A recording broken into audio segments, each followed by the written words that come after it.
विद्यार्थी मित्रों नमस्कार।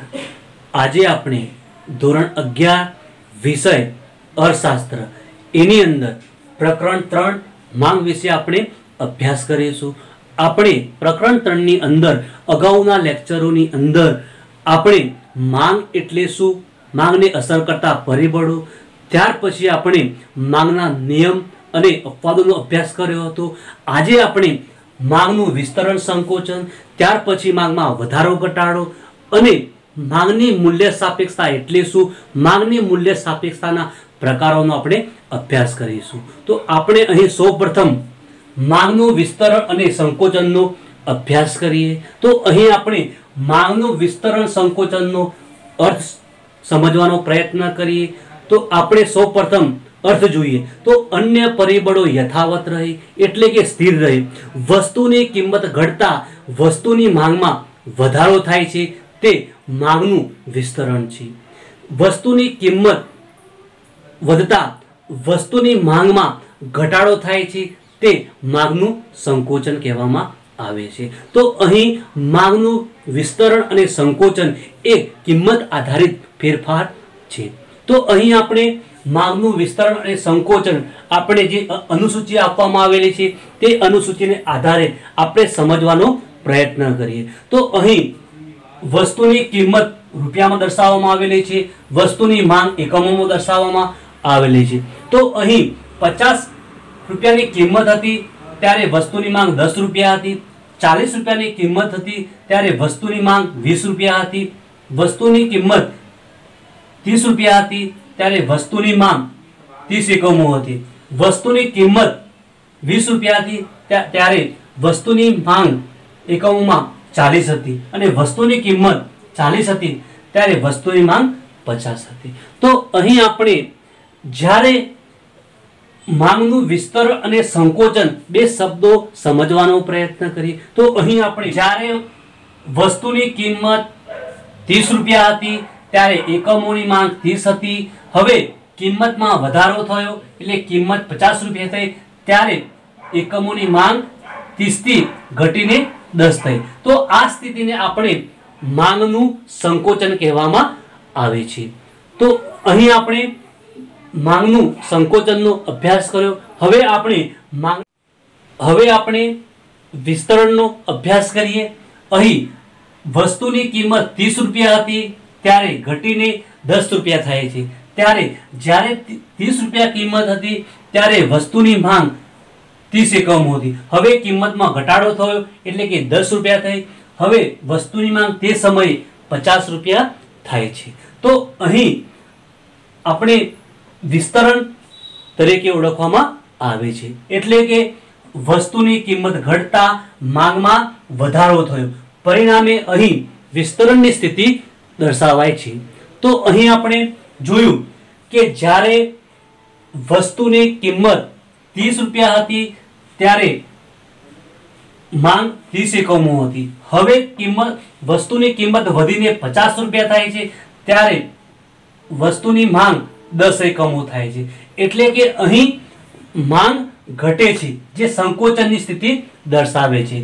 અહીં આપણે જ્યારે વસ્તુની કિંમત 30 રૂપિયા હતી ત્યારે કિંમત ઘટીને 10 રૂપિયા થાય છે ત્યારે 50 એકમોની માંગ થાય છે, એટલે કે કિંમત ઘટતા માંગના એકમોમાં વધારો થાય જે સ્થિતિ વિસ્તરણની સૂચવે છે। તો અહીં આપણે માંગનું વિસ્તરણ અને સંકોચન જે પ્રમાણે વ્યાખ્યા આપવામાં આવી હતી કે અન્ય પરિબળો યથાવત રહે, વસ્તુની કિંમત વધતા વસ્તુની માંગમાં વધારો થાય છે તો તે માંગનું વિસ્તરણ કહેવામાં આવે છે, જે આપણે અહીં સ્થિતિ જોઈ। એ જ પ્રમાણે વસ્તુની કિંમત વધતા વસ્તુની માંગમાં ઘટાડો થાય છે તો તે માંગનું સંકોચન કહેવામાં આવે છે। તો અહીં આ જે ફેરફારો થયા એ કયા ફેરફારો, તો કિંમત પ્રેરિત ફેરફારો કહેવામાં આવે છે। તો અહીં આપણે માંગનું વિસ્તરણ અને સંકોચનની જે અનુસૂચિ આપવામાં આવે છે તે અનુસૂચિને આપણે આકૃતિ દ્વારા દર્શાવીએ। તો અહીં આપણે જોઈએ કે જ્યારે વસ્તુની કિંમત 50 રૂપિયા હતી ત્યારે એકમોની માંગ 10 હતી, હવે જ્યારે 40 રૂપિયા કિંમત હતી ત્યારે એકમોની માંગ 20 હતી, એ જ પ્રમાણે વસ્તુની કિંમત 30 હતી ત્યારે એકમોની માંગ 30 હતી. એ જ પ્રમાણે વસ્તુની કિંમત 20 રૂપિયા હતી ત્યારે એકમોની માંગ 40 હતી. વસ્તુની કિંમત 10 રૂપિયા હતી ત્યારે એકમોની માંગ 50 હતી. તો અહીં આપણે જે પ્રમાણે અનુસૂચિ આપવામાં આવી હતી તો તે અનુસૂચિને આપણે અહીં બિંદુઓ દ્વારા દર્શાવવામાં આવી છે. તો અહીં આપણે આ બિંદુઓને જોડતા જે રેખા પ્રાપ્ત થાય છે તે રેખાને આપણે માંગ રેખા તરીકે ઓળખીએ છીએ. અહીં આપણે વસ્તુની કિંમતમાં જેમ જેમ ઘટાડો થાય છે તેમ તેમ વસ્તુની માંગમાં વધારો થાય છે. તો અહીં આપણે માંગનું વિસ્તરણ અને સંકોચન સમજવાનો પ્રયત્ન કરીએ. તો અહીં આપણે જોઈએ કે જ્યારે વસ્તુની કિંમત 30 રૂપિયા હતી અને તે સમયે તેની માંગ 30 એકમો હતી, તો આપણે એ સ્થિતિને આપણે એ બિંદુ વડે દર્શાવી દઈએ. હવે આપણે વસ્તુની કિંમતમાં વધારો થયો ત્યારે વસ્તુની માંગ 10 એકમો થાય છે, એટલે કે અહીં આપણે તે સ્થિતિને આપણે બી દર્શાવી દઈએ. એ જ પ્રમાણે આપણે અહીં હવે વસ્તુની કિંમતમાં ઘટાડો થાય છે, એટલે કે 30 રૂપિયાની કિંમત હતી હવે ઘટીને 10 રૂપિયા થાય છે. તો તે સમયે વસ્તુની કિંમત 10 રૂપિયા હતી તે સમયે વસ્તુની માંગ 50 એકમો છે, એટલે આપણે તે સ્થિતિને સી વડે દર્શાવીએ છીએ. ફરીથી આપણે જોઈએ કે જ્યારે વસ્તુની કિંમત 30 રૂપિયા હતી હવે કિંમતમાં ઘટાડો થયો અને 10 રૂપિયા થઈ ત્યારે એકમોની માંગ 50 થઈ. અહીં આપણે જ્યારે વસ્તુની કિંમત 30 રૂપિયા હતી ત્યારે એકમોની માંગ 30 હતી. હવે કિંમતમાં ઘટાડો થયો 10 રૂપિયા થઈ ત્યારે વસ્તુની માંગના એકમોમાં વધારો થયો. તો અહીં આપણે એ બિંદુ એ દર્શાવે છે કે જ્યારે 30 રૂપિયાની કિંમત હતી ત્યારે એકમોની માંગ 30 રૂપિયા હતી. હવે એ બિંદુ એ બી બિંદુ તરફ જાય છે, એટલે કે તે સમયે બી બિંદુએ અહીં જે વસ્તુના એકમોની કિંમત 30 રૂપિયા હતી તે વધીને 50 રૂપિયા થઈ. પરિણામે અહીં વસ્તુની માંગ 10 એકમો થઈ. તો આ સ્થિતિને આપણે સંકોચન તરીકે ઓળખીએ છીએ. હવે એ જ પ્રમાણે આપણે વિસ્તરણને સમજવાનો પ્રયત્ન કરીએ. અહીં એ બિંદુએ 30 રૂપિયાની કિંમત હતી તે સમયે 30 એકમોની માંગ હતી. હવે કિંમતમાં ઘટાડો થયો પરિણામે વસ્તુની માંગ 50 એકમો થઈ. તો એટલે કે એ બિંદુ એ સી તરફ ગતિ કરે છે, એટલે કે કિંમતમાં ઘટાડો થયો 10 રૂપિયા થઈ પરિણામે વસ્તુની માંગમાં વધારો થયો. તો અહીં આ જે સ્થિતિ છે તે વિસ્તરણની સ્થિતિ તરીકે ઓળખવામાં આવે છે. તો અહીં આપણે જે પ્રમાણે જે અનુસૂચિ જે દર્શાવવામાં આવી હતી તો એ પ્રમાણે આપણે આકૃતિમાં રજૂઆત કરી. હવે આપણે આ માંગનું વિસ્તરણ અને સંકોચન ટૂંકમાં સમજી લઈએ. તો અહીં OX ધરી પર વસ્તુની માંગ દર્શાવવામાં આવી છે, OY ધરી પર વસ્તુની કિંમત દર્શાવવામાં આવેલી છે. તો અહીં આપણે જ્યારે સમતુલાની સ્થિર સ્થિતિએ 30 રૂપિયાની કિંમત હતી ત્યારે માંગ 30 એકમો હતી. હવે કિંમતમાં વધારો થયો એટલે કે 50 રૂપિયા કિંમત થઈ, એટલે કે કિંમત વધતા માંગમાં ઘટાડો થયો, જે સ્થિતિ બી બિંદુ દર્શાવે છે. તો અહીં કિંમત વધતા 50 રૂપિયા તે સમયે એકમોની માંગ 10 રૂપિયા થઈ. તો તે સ્થિતિને આપણે સંકોચન કહેવામાં આવે છે. અહીં આપણે કિંમત 30 રૂપિયા હતી હવે કિંમતમાં ઘટાડો થયો તો 10 રૂપિયા અહીં થયું, પરિણામે એકમોની માંગ 50 છે. તો અહીં જે બિંદુને આપણે સી બિંદુ તરીકે ઓળખીએ છીએ, એટલે કે એ બિંદુથી સી બિંદુ જે જોવા મળે છે તે વિસ્તરણ તરીકે ઓળખવામાં આવે છે. તો અહીં કિંમત ઘટતા માંગમાં વધારો થયો જે વિસ્તરણની સ્થિતિ દર્શાવે છે. તો અહીં આપણે માંગનું વિસ્તરણ અને સંકોચનનો આપણે અભ્યાસ કર્યો. હવે આપણે માંગમાં વધારો ઘટાડોનો અભ્યાસ કરીએ. તો અહીં આપણે સૌપ્રથમ માંગમાં વધારો ઘટાડો કોને કહેવાય તેનો અર્થ જાણી લઈએ. તો આપણે સૌપ્રથમ જ્યારે વસ્તુની કિંમત સ્થિર હોય એટલે કે યથાવત હોય પણ અન્ય પરિબળોના ફેરફારના કારણે વસ્તુની માંગ વધે તો તેને આપણે માંગમાં વધારો કહેવામાં આવે છે અને વસ્તુની માંગ ઘટે તો તેને આપણે ઘટાડો કહેવામાં આવે છે. તો અહીં આ જ બાબતને આપણે એક અનુસૂચિ દ્વારા સમજવાનો પ્રયત્ન કરીએ. અહીં વસ્તુની કિંમત સ્થિર છે, અહીં માંગમાં વધારો અને ઘટાડો દર્શાવવામાં આવ્યો છે. તે આપણે અહીં 30 રૂપિયાની કિંમતે 30 એકમોની માંગ છે તો તે સમયે 30 એકમો ઘટીને 10 એકમો થાય છે. તે ઘટાડાની સ્થિતિ દર્શાવે છે. અહીં 30 રૂપિયાની કિંમત હતી, વસ્તુની માંગ 30 એકમો હતી, અહીં એકમોમાં વધારો થયો તો અહીં તે વધારાની સ્થિતિ દર્શાવે છે. તો અહીં આપણે જે માંગમાં વધારો ઘટાડો એ કિંમત સિવાયના અન્ય પરિબળો પર આધારિત પરિબળોના ફેરફારના કારણે માંગ વધે છે તો તેને વધારો કહેવામાં આવે છે, માંગ ઘટે છે તો તેને ઘટાડો કહેવામાં આવે છે. તો હવે આપણે માંગમાં વધારો ઘટાડોની જે અનુસૂચિ આપવામાં આવી છે તે અનુસૂચિને આપણે આકૃતિ દ્વારા આપણે રજૂઆત કરીએ. તો અહીં OX ધરી પર વસ્તુની માંગ, OY ધરી પર કિંમત દર્શાવવામાં આવી છે અને X ધરી પર 1 સેમી બરાબર 10 એકમો અને Y ધરી પર 1 સેમી બરાબર 10 કિંમત લેવામાં આવી છે. તો અહીં માંગમાં વધારો ઘટાડાની અંદર વસ્તુની કિંમત સ્થિર છે તો આપણે અહીં વસ્તુની કિંમત સ્થિર દર્શાવી દીધી. હવે આપણે વસ્તુની કિંમત 30 હતી ત્યારે વસ્તુના માંગના એકમો 30 હતા તો આપણે તે સ્થિતિને આપણે અહીં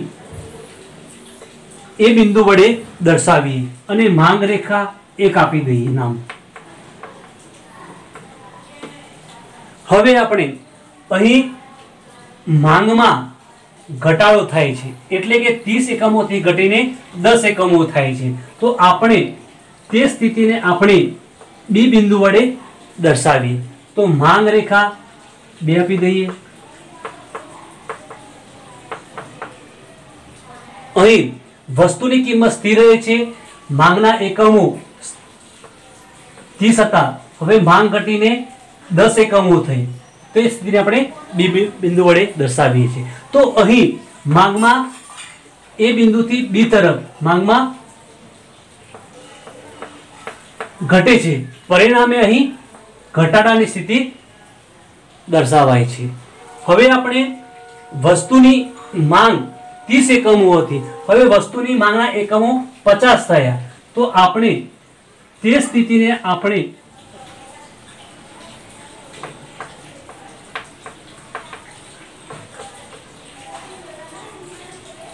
તો અહીં આપણે તે સ્થિતિને માંગ રેખા સી વડે દર્શાવીએ છીએ. તો અહીં 30 એકમોની માંગ હતી, માંગમાં વધારો થયો, 50 એકમો થયા, પરિણામે અહીં માંગમાં વધારો, અહીં માંગ વધે પરિણામે માંગમાં વધારો થયો છે. તો અહીં આપણે જોઈએ તો અહીં એ બિંદુ બી તરફ આવે તો તે માંગમાં ઘટાડો દર્શાવે છે, એ બિંદુ સી તરફ જાય તો માંગમાં વધારો દર્શાવે છે. તો અહીં આપણે માંગ રેખા ની અંદર આપણે જોયું અહીં 3 માંગ રેખાઓ આપવામાં આવી. માંગ રેખા એ સમતુલાની સ્થિતિ છે. અહીં માંગ રેખા 3 એટલે કે એ થી સી તરફ જાય એટલે કે માંગમાં વધારો સૂચવે છે, એ બિંદુ બી તરફ જાય એ માંગમાં ઘટાડો જે માંગ રેખા 2 દર્શાવે છે. તો અહીં આપણે આ પ્રમાણે માંગમાં વધારો ઘટાડો ને આપણે અનુસૂચિને આકૃતિ દ્વારા રજૂઆત કરી. હવે આપણે ટૂંકમાં ફરીથી જાણી લઈએ. તો અહીં OX ધરી પર વસ્તુની માંગ દર્શાવવામાં આવી છે, OY ધરી પર કિંમત દર્શાવવામાં આવેલી છે, X ધરી પર 1 સેમી બરાબર 10 એકમો દર્શાવવામાં આવ્યા છે, Y ધરી પર 1 સેમી બરાબર 10 કિંમત દર્શાવવામાં આવી છે. તો અહીં સમતુલાનું બિંદુ એ છે, જો એ બિંદુ બી તરફ જાય તો તે ઘટાડો સૂચવે છે એટલે કે 30 એકમોની માંગ હતી તે ઘટીને 10 એકમો થાય છે, જે ઘટાડો દર્શાવે છે। હવે આપણે એ બિંદુ એ 30 ની કિંમતે 30 એકમોની માંગ હતી, એ બિંદુ સી તરફ જાય છે, એટલે કે 30 એકમોથી વધીને 50 એકમોની માંગ થાય છે, જે માંગમાં વધારો સૂચવે છે। તો અહીં આપણે માંગમાં વધારો ઘટાડોનો અભ્યાસ કર્યો। હવે આપણે માંગની મૂલ્ય સાપેક્ષતાનો અભ્યાસ કરીએ। માંગની મૂલ્ય સાપેક્ષતામાં કઈ કઈ બાબતોનો અભ્યાસ કરવાનો તે આપણે જાણીએ। તો સૌપ્રથમ માંગની મૂલ્ય સાપેક્ષતાનો અર્થ, પછી તેનું સૂત્ર, માંગની મૂલ્ય સાપેક્ષતાના પ્રકારો। તો અહીં માંગની મૂલ્ય સાપેક્ષતાના 5 પ્રકારો છે। પ્રથમ પ્રકાર સંપૂર્ણ મૂલ્ય સાપેક્ષ માંગ, બીજો પ્રકાર સંપૂર્ણ મૂલ્ય અનપેક્ષ માંગ, ત્રીજો પ્રકાર એકમ મૂલ્ય સાપેક્ષ માંગ, ચોથો પ્રકાર મૂલ્ય સાપેક્ષ માંગ અને પાંચમો પ્રકાર મૂલ્ય અનપેક્ષ માંગ। હવે આપણે માંગની મૂલ્ય સાપેક્ષતાનો અભ્યાસ કરીએ। તો અહીં કિંમતમાં થતા ફેરફારો વસ્તુની માંગમાં કેટલા ફેરફારો થશે તે માંગનો નિયમ સમજૂતી આપી શકતો નથી। તો અહીં માંગની મૂલ્ય સાપેક્ષતાની અંદર વસ્તુની કિંમતમાં ફેરફાર થાય છે, તેના આધારે માંગમાં કેટલો ફેરફાર થશે તેની સમજૂતી અહીં માંગની મૂલ્ય સાપેક્ષતા દ્વારા આપણને પ્રાપ્ત થાય છે। તો અહીં આપણે સૌપ્રથમ માંગની મૂલ્ય સાપેક્ષતા એટલે શું તેનો અર્થ જાણીએ। તો અહીં આપણે માંગનો મૂલ્ય સાપેક્ષતા એટલે કે માંગમાં થતો ટકાવારી ફેરફારને આપણે કિંમતમાં થતો ટકાવારી ફેરફાર વડે ભાગતા જે અંક મળે છે તેને આપણે માંગની મૂલ્ય સાપેક્ષતા કહેવામાં આવે છે। ફરીથી આપણે અર્થ જોઈએ। માંગની મૂલ્ય સાપેક્ષતા એટલે શું? તો અહીં માંગમાં થતો ટકાવારી ફેરફારને આપણે કિંમતમાં થતો ટકાવારી ફેરફાર વડે ભાગતા જે અંક પ્રાપ્ત થાય છે તેને માંગની મૂલ્ય સાપેક્ષતા કહેવામાં આવે છે। હવે આપણે સૂત્ર જાણીએ। તો માંગની મૂલ્ય સાપેક્ષતા એટલે માંગમાં ટકાવારી ફેરફાર ભાગ્યા કિંમતમાં ટકાવારી ફેરફાર, જે માંગની મૂલ્ય સાપેક્ષતાનું સૂત્ર આપવામાં આવ્યું છે। હવે અહીં આપણે માંગની મૂલ્ય સાપેક્ષતાના જે 5 પ્રકારો છે તેમાંથી આપણે પ્રથમ પ્રકારનો અભ્યાસ કરીએ, સંપૂર્ણ મૂલ્ય સાપેક્ષ માંગ। તો અહીં સંપૂર્ણ મૂલ્ય સાપેક્ષ માંગ એટલે કે વસ્તુની કિંમતમાં નજીવો ફેરફાર થાય તેના કારણે માંગમાં અમર્યાદિત અનંત ફેરફાર થાય છે તેવી માંગને આપણે સંપૂર્ણ મૂલ્ય સાપેક્ષ માંગ કહેવામાં આવે છે। તો અહીં આપણે આ જ બાબતને આપણે આકૃતિ દ્વારા સમજવાનો પ્રયત્ન કરીએ। તો અહીં જોઈએ તો આપણે અહીં OX પર વસ્તુની માંગ, OY ધરી પર કિંમત દર્શાવવામાં આવેલી છે। અહીં વસ્તુની કિંમત ની અંદર કોઈ ફેરફાર થતો નથી। તો અહીં વસ્તુની જે માંગ છે તે માંગ અમાપ જોવા મળે છે, તો અનંત જોવા મળે છે। તો અહીં આપણે જોઈએ કે વસ્તુની કિંમતમાં નજીવો ફેરફાર થાય છે તેને કારણે વસ્તુની માંગ અનંત જોવા મળે છે। તો અહીં આપણે આવી માંગને આપણે સંપૂર્ણ મૂલ્ય સાપેક્ષ માંગ કહેવામાં આવે છે। સંપૂર્ણ મૂલ્ય સાપેક્ષ માંગનો આંક અનંત અથવા અમાપ હોય છે। તો અહીં વિકલ્પ તરીકે ઘણીવાર પૂછવામાં આવે છે કે સંપૂર્ણ મૂલ્ય સાપેક્ષ માંગનો આંક શું હોય છે? તો અમાપ અથવા અનંત હોય છે। અહીં આપણે માંગની મૂલ્ય સાપેક્ષતાનો બીજો પ્રકાર જોઈએ, સંપૂર્ણ મૂલ્ય અનપેક્ષ માંગ। તો અહીં આપણે સંપૂર્ણ મૂલ્ય અનપેક્ષ માંગ એટલે કે જ્યારે વસ્તુની કિંમતમાં ગમે તેટલો ફેરફાર થાય છતાં વસ્તુની માંગ સ્થિર રહેતી હોય તો તેવી માંગને આપણે સંપૂર્ણ મૂલ્ય અનપેક્ષ માંગ કહેવામાં આવે છે। તો અહીં સંપૂર્ણ મૂલ્ય અનપેક્ષ માંગનો આંક શૂન્ય હોય છે। આપણે અહીં આ બાબતને આકૃતિ દ્વારા સમજવાનો પ્રયત્ન કરીએ। તો અહીં સંપૂર્ણ મૂલ્ય અનપેક્ષ માંગ આપવામાં આવી છે। તો અહીં OX પર વસ્તુની માંગ, OY પર કિંમત દર્શાવવામાં આવી છે। અહીં વસ્તુની કિંમતમાં ગમે તેટલો ફેરફાર થાય છતાં વસ્તુની માંગ સ્થિર રહે છે। તો અહીં આ જે રેખા પ્રાપ્ત થાય છે તેને આપણે સંપૂર્ણ મૂલ્ય અનપેક્ષ માંગ રેખા કહેવામાં આવે છે। અહીં સંપૂર્ણ મૂલ્ય અનપેક્ષ માંગ રેખાનો આંક શૂન્ય હોય છે। આપણે માંગની મૂલ્ય સાપેક્ષતાનો ત્રીજો પ્રકાર જોઈએ, એકમ મૂલ્ય સાપેક્ષ માંગ। એકમ મૂલ્ય સાપેક્ષ માંગ એટલે કે વસ્તુની કિંમતમાં થતો ટકાવારી ફેરફાર અને વસ્તુની માંગમાં થતો ટકાવારી ફેરફાર સરખો હોય ત્યારે તેને આપણે એકમ મૂલ્ય સાપેક્ષ માંગ કહેવામાં આવે છે। અહીં એકમ મૂલ્ય સાપેક્ષ માંગનો આંક 1 હોય છે। અહીં આપણે એકમ મૂલ્ય સાપેક્ષ માંગને આકૃતિ દ્વારા સમજવાનો પ્રયત્ન કરીએ। અહીં OX પર વસ્તુની માંગ, OY પર કિંમત દર્શાવવામાં આવી છે। અહીં આપણે જોઈએ કે વસ્તુની કિંમતમાં થતો ટકાવારી ફેરફાર અને વસ્તુની માંગમાં થતો ટકાવારી ફેરફાર સરખો જોવા મળે છે। એટલે કે જેટલા પ્રમાણમાં માંગમાં વધારો થાય છે તેટલા પ્રમાણમાં વસ્તુની કિંમતમાં ફેરફાર થાય છે। તો અહીં વસ્તુની માંગમાં જેટલો ફેરફાર થયેલો જોવા મળે છે તેટલો જ ફેરફાર વસ્તુની કિંમતમાં થયેલો જોવા મળે છે। તો અહીં આવી માંગને આપણે એકમ મૂલ્ય સાપેક્ષ માંગ કહેવામાં આવે છે। અહીં વસ્તુની કિંમતમાં થતો ટકાવારી ફેરફાર અને વસ્તુની માંગમાં થતો ટકાવારી ફેરફાર સરખો જોવા મળે છે। પરિણામે અહીં એકમ મૂલ્ય સાપેક્ષ માંગનો આંક 1 હોય છે। અહીં આપણે માંગની મૂલ્ય સાપેક્ષતાનો ચોથો પ્રકાર જોઈએ, મૂલ્ય સાપેક્ષ માંગ। તો મૂલ્ય સાપેક્ષ માંગ એટલે કે વસ્તુની કિંમતમાં થતો ટકાવારી ફેરફાર કરતા વસ્તુની માંગમાં થતો ટકાવારી ફેરફાર વધુ હોય તો તેને આપણે મૂલ્ય સાપેક્ષ માંગ કહેવામાં આવે છે। અહીં મૂલ્ય સાપેક્ષ માંગનું મૂલ્ય અથવા આંક 1 કરતા વધુ જોવા મળે છે। અહીં આપણે માંગની મૂલ્ય સાપેક્ષતાનો ચોથો પ્રકાર જોઈએ, મૂલ્ય સાપેક્ષ માંગ। તો મૂલ્ય સાપેક્ષ માંગ એટલે કે વસ્તુની કિંમતમાં થતો ટકાવારી ફેરફાર કરતા વસ્તુની માંગમાં થતો ટકાવારી ફેરફાર વધુ હોય તો આપણે તેને મૂલ્ય સાપેક્ષ માંગ કહેવામાં આવે છે। મૂલ્ય સાપેક્ષ માંગનો આંક 1 કરતા વધુ જોવા મળે છે। હવે આપણે આ જ બાબતને આપણે આકૃતિ દ્વારા સમજવાનો પ્રયત્ન કરીએ તો અહીં OX ધરી પર વસ્તુની માંગ દર્શાવવામાં આવી છે, OY ધરી પર કિંમત દર્શાવવામાં આવી છે। અહીં આપણે જોઈએ તો M થી M1 નો ભાગ અને P1 થી P1 નો ભાગ। તો અહીં P1 થી P નો ભાગ કરતા M થી M1 નો ભાગ વધુ જોવા મળે છે। એટલે કે વસ્તુની કિંમતો કરતા વસ્તુની માંગમાં ફેરફાર વધુ જોવા મળે છે તો આપણે તેને મૂલ્ય સાપેક્ષ માંગ કહેવામાં આવે છે। તો અહીં આપણે જ્યારે મૂલ્ય સાપેક્ષ માંગ એટલે કે વસ્તુની કિંમતોમાં ફેરફાર કરતા વસ્તુની માંગમાં થતો ટકાવારી ફેરફાર વધુ જોવા મળે છે અહીં, તો તેને આપણે મૂલ્ય સાપેક્ષ માંગ કહેવામાં આવે છે।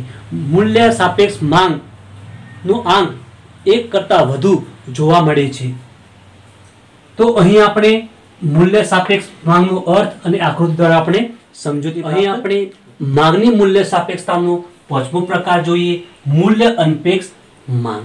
તો અહીં વસ્તુની કિંમતમાં થતો ટકાવારી ફેરફાર કરતા વસ્તુની માંગમાં થતો ટકાવારી ફેરફાર ઓછો હોય તો તેને આપણે મૂલ્ય અનપેક્ષ માંગ કહેવામાં આવે છે। તો અહીં મૂલ્ય અનપેક્ષ માંગનો આંક અથવા મૂલ્ય 1 કરતા ઓછું જોવા મળતું હોય છે તો તેને આપણે મૂલ્ય અનપેક્ષ માંગ કહેવામાં આવે છે। અહીં આપણે આ બાબતને આપણે અહીં આકૃતિ દ્વારા સમજવાનો પ્રયત્ન કરીએ તો અહીં OX પર વસ્તુની માંગ દર્શાવવામાં આવી છે, OY પર કિંમત દર્શાવવામાં આવી છે। તો આપણે અહીં જોઈ શકીએ છીએ તો અહીં P અને P1 નો જેટલો ભાગ છે એના કરતા M1 નો ભાગ વધુ જોવા મળે છે। એટલે કે જે માંગમાં ફેરફાર થાય છે તેના કરતા કિંમતમાં વધુ ફેરફાર થાય છે તેને આપણે મૂલ્ય અનપેક્ષ માંગ કહેવામાં આવે છે।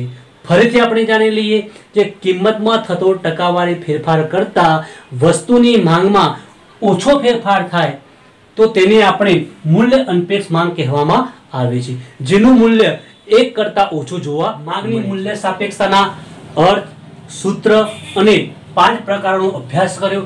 અહીં આપણે ફરીથી એકવાર ટૂંકમાં એનો અભ્યાસ કરી લઈએ તો સંપૂર્ણ મૂલ્ય સાપેક્ષ માંગ એટલે શું? તો સંપૂર્ણ મૂલ્ય સાપેક્ષ માંગ એટલે કે વસ્તુની કિંમતમાં નજીવો ફેરફાર થાય જેને કારણે માંગ અનંત અથવા અમર્યાદિત ફેરફાર થાય છે તેને આપણે સંપૂર્ણ મૂલ્ય સાપેક્ષ માંગ કહેવામાં આવે છે, જે આપણે આકૃતિમાં જોઈ શકીએ છીએ. કિંમત સ્થિર છે, માંગમાં અનંત ફેરફાર થાય છે.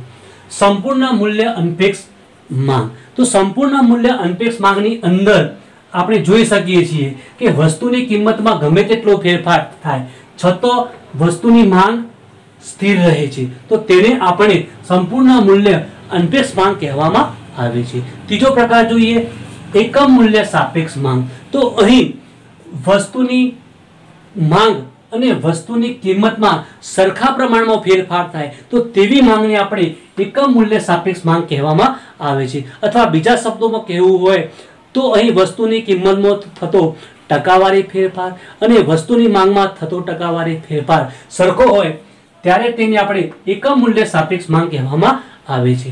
ચોથો પ્રકાર જોઈએ મૂલ્ય સાપેક્ષ માંગ. તો મૂલ્ય સાપેક્ષ માંગ એટલે કે અહીં આપણે જોઈએ કે વસ્તુની માંગમાં થતો ટકાવારી ફેરફાર વધુ હોય અને વસ્તુની કિંમતમાં થતો ટકાવારી ફેરફાર ઓછો હોય તો તેવી માંગને આપણે મૂલ્ય સાપેક્ષ માંગ કહેવામાં આવે છે. મૂલ્ય અનપેક્ષ માંગ.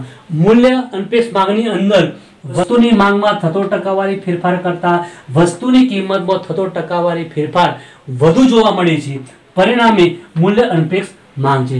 તો અહીં આપણે જે માંગની મૂલ્ય સાપેક્ષતાના જે 5 પ્રકારો આપ્યા હતા, આપણે 5 પ્રકારોને આપણે સરળતાથી આકૃતિ જોતાની સાથે જ આપણે તેનો દરેકનો અર્થ સમજાવી શકીએ છીએ. તો અહીં આજે આપણે પ્રકરણ 3 ની અંદર માંગનું વિસ્તરણ સંકોચન, માંગમાં વધારો ઘટાડો, ત્યાર પછી આપણે માંગની મૂલ્ય સાપેક્ષતાનો અર્થ, સૂત્ર અને તેના 5 પ્રકારોનો અભ્યાસ કર્યો. હવે આપણે આવતા લેક્ચરની અંદર આપણે માંગની આવક સાપેક્ષતા એટલે શું, આવક સાપેક્ષતાના પ્રકારો વિશે આપણે અભ્યાસ કરીશું. ધન્યવાદ.